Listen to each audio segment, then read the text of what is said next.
भैया आप आ गए, बैठिए ना, नाश्ता कीजिए भैया। बिल्ली जी भैया। डर रहे हो या शर्मा रहे मैं तुम? खुद ही कंफ्यूज हूँ, ये परफॉर्मेंस अपने आप निकल रही है भैया। बैठ जा। थैंक्स भैया।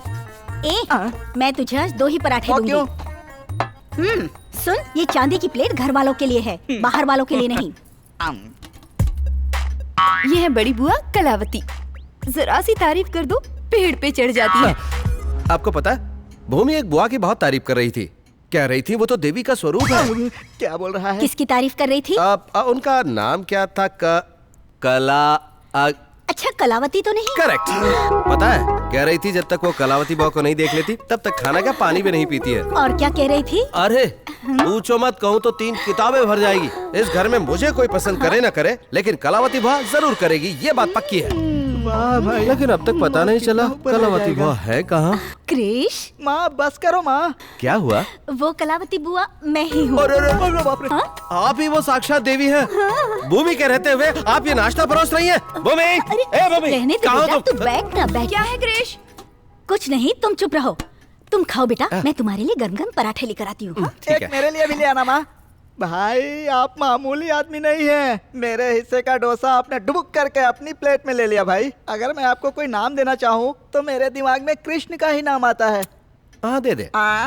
भूमि, क्रिश किसी को पसंद आए या ना आए, मुझे तो वो लड़का बहुत पसंद आया। सुन, ये बात तू किसी और से मत कहना, हाँ?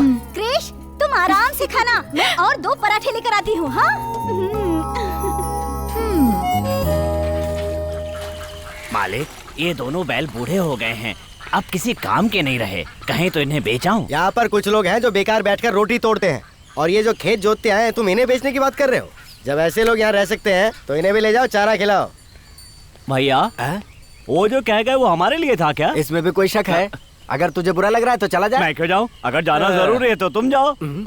अभी परसों ही सिलाई करवा के नई शर्ट बनवाई है मैंने, अब इसे गोबर में खराब करने के लिए नहीं जाऊंगा।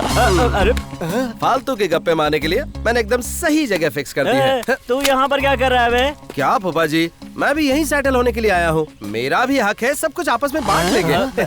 क्या बांटने की बात कर रहा है? देखिए ना, आप दोनों बिना कुछ काम किए आराम से बैठे रहते हैं, तो मैं सोच रहा हूँ कि मैं भी आपकी इस गप महफिल में शामिल हो जाऊँ। 1 से भले 2, 2 से भले 3, है ना? कबाब में हड्डी, हम सब पर रोब झाड़ने लगा तो पूरी दौलत अकेला हड़प लेगा, हमें मिलेगा सिर्फ घास फूस। तो क्या करें यार? इसे हम अपनी जाल में फंसा लेते हैं। क्रिश, तू अगर हमारे साथ मिल गया तो यहाँ तेरे सपोर्ट में हम दोनों लोग हमेशा रहेंगे। फिर जैसा हम कहेंगे यहाँ के लोगों को मानना होगा। क्या कहते हो? ओके। भाई साहब, हमने इसे नहीं बुलाया था, ये खुद ही हमारे बीच में आ गया बेशर्म के जैसे। बीच में घुसने वाले कभी भी किसी के नहीं होते हैं, संभल कर रहो। ठीक है भाई साहब जी। तुम कहाँ हो बेटा? वो मैं परिंदों के बीच में हूँ डैडी। हाँ, इस वक्त मैं मसाई मारा हुआ हूँ daddy. Okay good. Hey Krish, वहाँ नेशनल सफारी नाम का एक बहुत बड़ा जू है, वहाँ देखने लायक अनोखे बहुत सारे जानवर और पक्षी हैं, वो देखे? हाँ, वही देख रहा हूँ डैडी। यहाँ पर हर कोई एक मास्टरपीस है डैडी। वो देखते देखते वहीं मत रह जाना। I miss you my son. I miss you too daddy. Take care. Bye dad. Krish, coffee. मेरे पिताजी सोच रहे हैं कि इस वक्त मैं पूरी दुनिया में सैर कर रहा हूँ, और एक तुम हो कि अपना इतना सा गांव तक नहीं दिखाया मुझे। सॉरी क्रिश, अब 5 मिनट मैं अभी आई। ठीक है। ये सब आसपास के सारे खेत, बाग बगीचे, सब कुछ हमारा है। Very big property. इस भूमि को हड़पने के लिए उस भूमि वाले झगड़ा कर रहे हैं। ये देखकर तुम्हारे क्या, किसी के भी पिताजी को गुस्सा आ जाएगा। शादी लायक लड़की को शादी से पहले घुमाने ले जाना अच्छे घर के संस्कार हैं। दुनिया वाले कैसी कैसी बातें करेंगे, इसका अंदाजा है तुम्हें?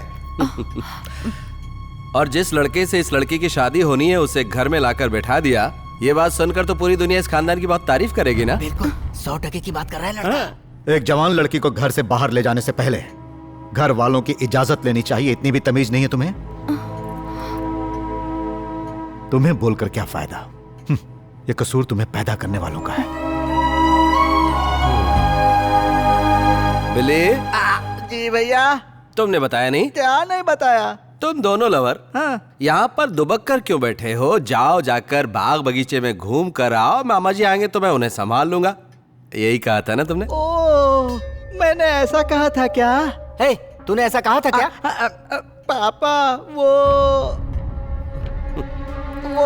भैया ने जो कहा समझ लीजिए मैंने ही कहा था मामा जी। लगता है गाल लाल होने वाला है। अब तो ये सिलसिला चलता ही रहेगा। बिल्ली जी भैया। तुम्हें इस तरह मार खाने की आदत पड़ गई है क्या? क्या करूं भैया, आपको यहाँ से भगाने के लिए मैंने आपके कपड़े पैक कर रखे थे। मुझे 5 मिनट का टाइम दीजिए, आपके सारे कपड़े अलमारी में सजा देता हूँ भैया। हाँ। ओह, इस समय कौन डिस्टर्ब कर रहा है भाई? मेरी ओरिजिनल गर्लफ्रेंड है बिल्ली। मैं अभी आता हूँ। क्यों, वहीं सेटल हो गए क्या?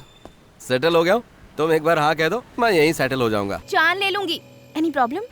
Just missing you. एक काम करो, तुम भी यहाँ भूमि के पास आ जाओ, बहुत मजा आएगा। क्या इरादा है? ये मेरा आखिरी साल है। एग्जाम के बाद पेरेंट्स से परमिशन लेकर बहाने की कोशिश करती हूँ। पहले मुझे तुम्हारे बारे में घर वालों को बताना पड़ेगा ना। Krish, I miss you. I miss you too. Bye bye. ए रतन जी, मालिक जल्दी जल्दी अपना काम निपटा, खेतों में यूरिया छिड़कने जाना है। ठीक है मालिक। सुन रहे हो?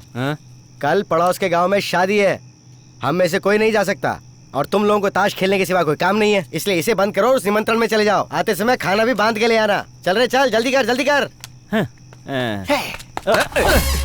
चाचा जी किस पर बरस रहे थे? और किस पर? हम ही हैं यहाँ ना। ये क्या फूफा जी, आप उनके बहनों ही हैं।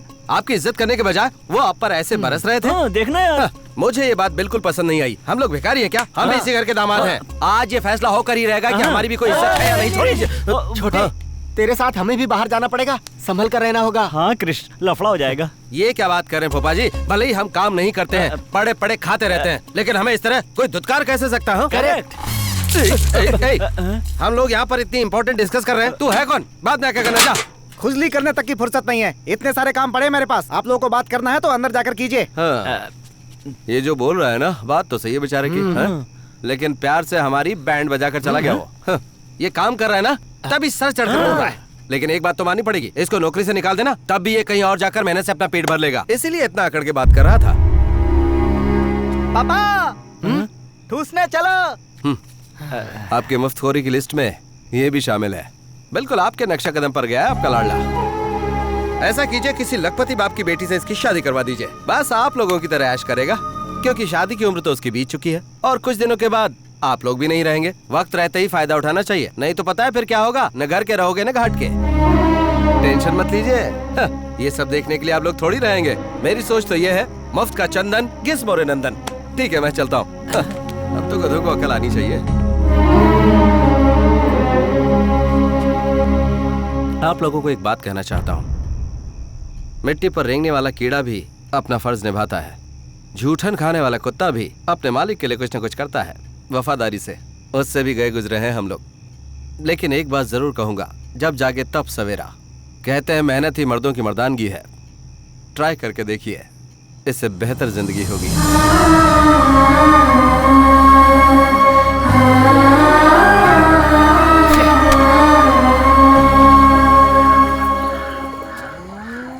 ए रतन जी मालिक। खेतों में यूरिया छिड़कना ट्रैक्टर कहाँ है? वो सब लेकर तो वो लोग खेत में गए हैं मालिक। कौन गया? और कौन? आपके दोनों जीजा। वो लोग खेतों में गए हैं? वो आज खेत पे गए हैं? दोनों दामाद खेत पे गए हैं? मालिक, एक ये दोनों आ गए।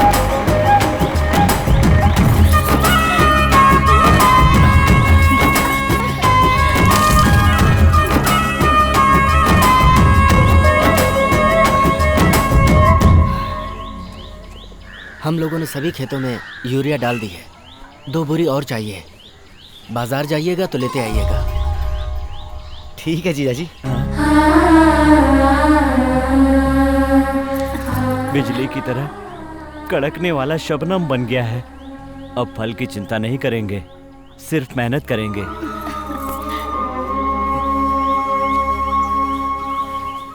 आज से खेतों की जिम्मेदारी आप लोग ही संभालिए जिया जी।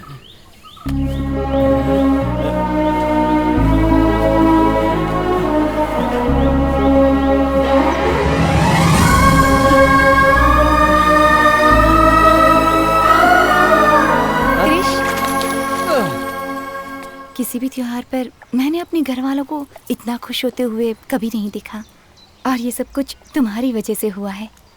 ये सब किसके लिए कर रहे हो कृष? तुम्हारे लिए भूमि 3 घंटे में 300 मेहमान आते हैं, लेकिन उसमें तुम्हारा कोई नहीं। जिस तरह एक छोटे से काम के लिए तुम्हें मदद मांगने मेरे पास आना पड़ा, उसी तरह अगर कल को तुम्हारी जिंदगी में कोई बड़ी प्रॉब्लम आई तब मैं नहीं रहूंगा, यही लोग रहेंगे। घर का नाम है वृंदावन, लेकिन लगता ऐसे है जैसे राजकंस का हो। तुम्हारी शादी का मामला सुलझाने में सिर्फ 5 मिनट का वक्त लगेगा, लेकिन उससे कुछ हासिल नहीं होगा। सबसे बड़ी प्रॉब्लम तुम्हारे पिताजी है, लगता है उन्हें बदलना पड़ेगा। वो बदलेंगे नहीं क्रिश। जरूर बदलेंगे, वो पत्थर नहीं इंसान है।